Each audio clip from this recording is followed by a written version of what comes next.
안녕하십니까. 우리가 지난 시간에는 우리의 영성 생활에 있어서 하나님 말씀이 얼마나 중요한가에 대해서 말씀드렸습니다.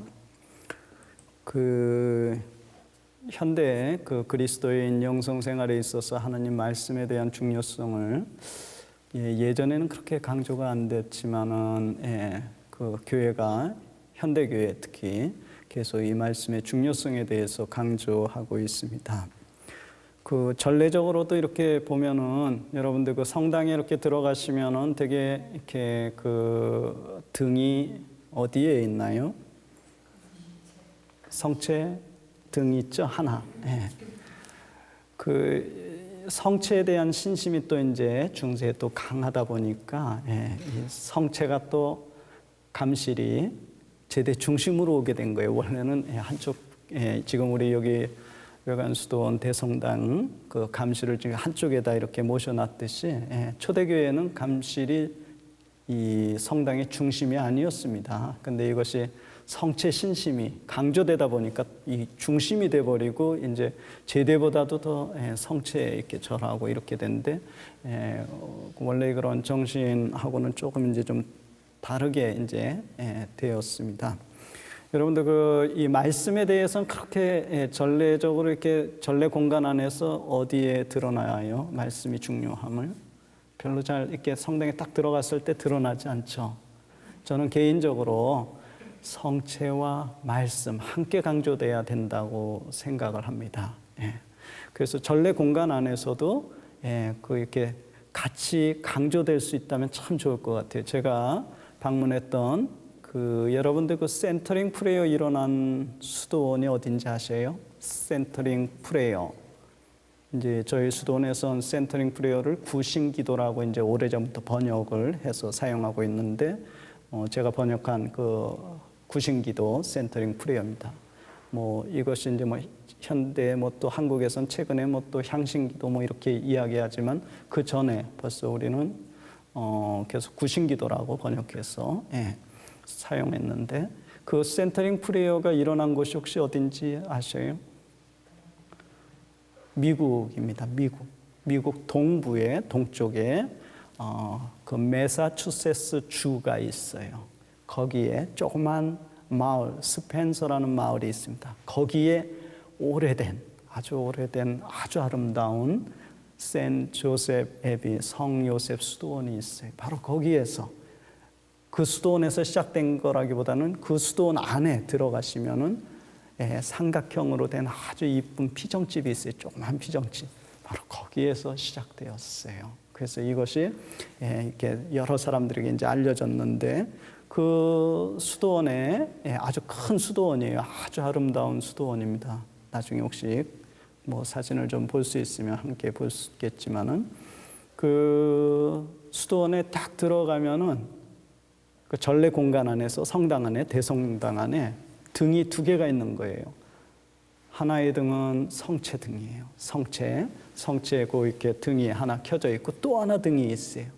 수도자들이 지금 저희 베네딕토 수도자들 되게 이제 코러스가 있어요. 수도자들이 기도하는 양쪽에 코러스 있고 그 한가운데 거기 공간이거든요. 빈 공간. 거기에 독소대가 이렇게 큰 독소대가 한가운데 있고 거기에 성경이 펼쳐져 있어요. 그리고 그 위에 등이 하나 더 내려왔어요. 그럼 성당에 누구든지 딱 들어가면 등이 몇 개예요? 벌써 전례적으로 너무 잘 강조하고 있는 거예요. 성체등과 말씀등. 이게 아주 잘. 그래서 여러분도 이렇게 가정에서도 그렇게 말씀을 좀 펼쳐놓고 매일매일 펼쳐만 놓고 먼지 쌓이게 하면 안 되고요. 매일매일 성경을 읽고 묵상하시면서 그날의 그 말씀을 이렇게 펼쳐 놓으셔야 되겠죠. 그리고 작은 등 하나 이렇게 하신다면 참 좋을 것 같다는 생각이 들어요. 교회에서 하나님 말씀이 얼마나 중요한가를 끊임없이 강조해 왔습니다.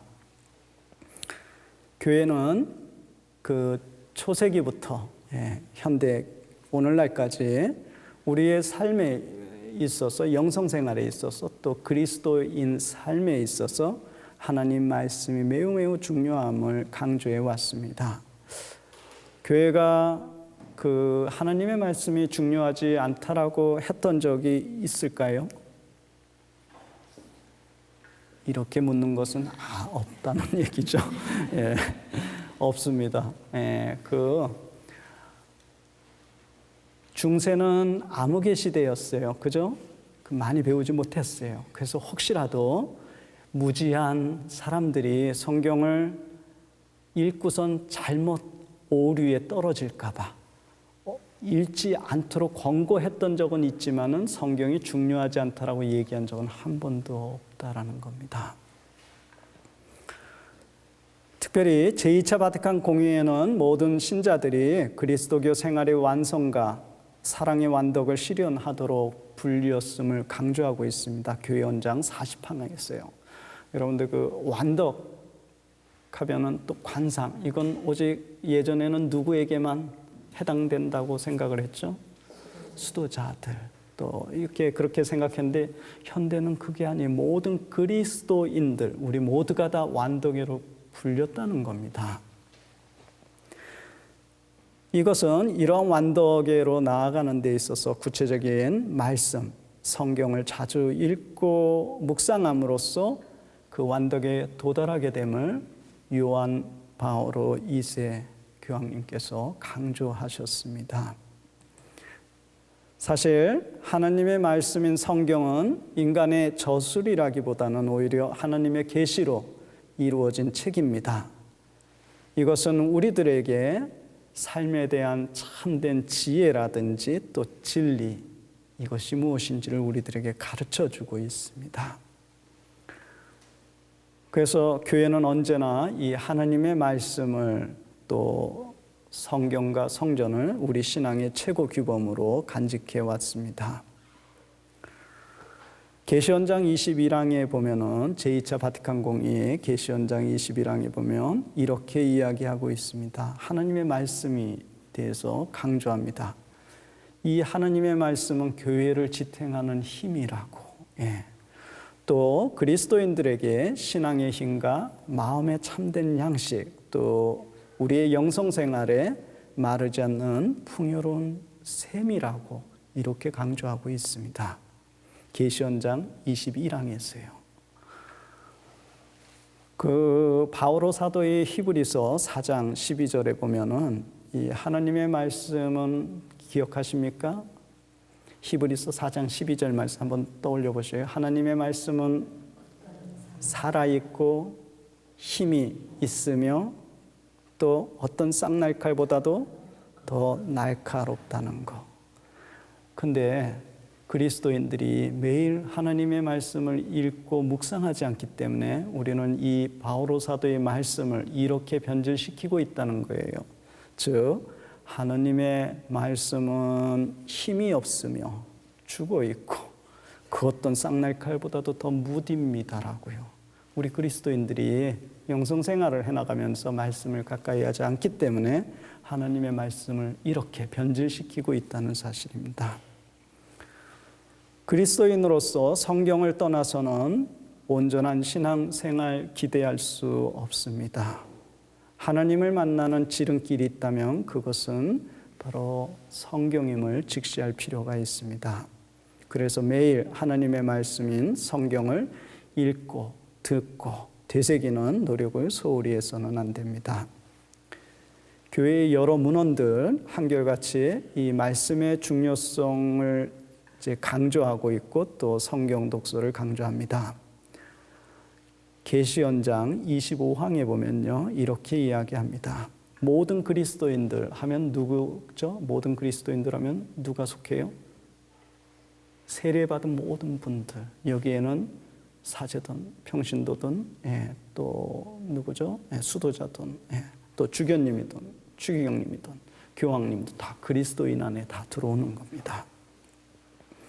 모든 그리스도 신자들은 예수님께 대한 숭고한 지식인 성경을 자주 읽고 배우도록 해야 함을 강조하고 있습니다.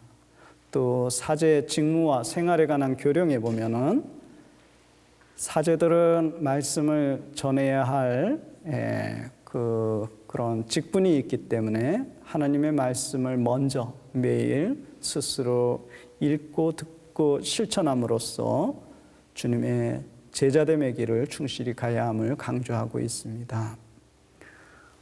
사제로서 하나님의 말씀을 가까이 하지 않을 때 이 사제 생활 중에 심각한 위기에 노출될 수 있습니다. 반면에 사제가 하나님 말씀 안에서 참된 기쁨과 행복을 찾고 맛보게 된다면 그 기쁨과 행복이 어떻게 돼요? 만나는 신자분들에게 아무래도 따뜻한 미소가 되고 그렇지 않겠어요? 내가 기쁘지 않으면은 이렇게 응답할 때도 어떤 사목적인 응답을 할 때도 이렇게 형식적으로 돼버리고 그렇게 될 수 있죠. 근데 내가 기쁨을 간직하면 그 기쁨이 그냥 흘러 넘치게 된다는 겁니다. 그래서 수도 생활의 쇄신 적응에 관한 교령에서도 교회는 수도자들에게 다음과 같이 권고하고 있습니다.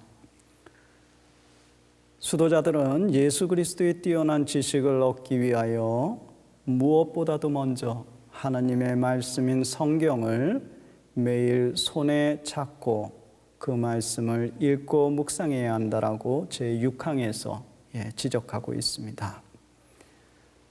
평신도들도 여기에서 예외는 아닙니다.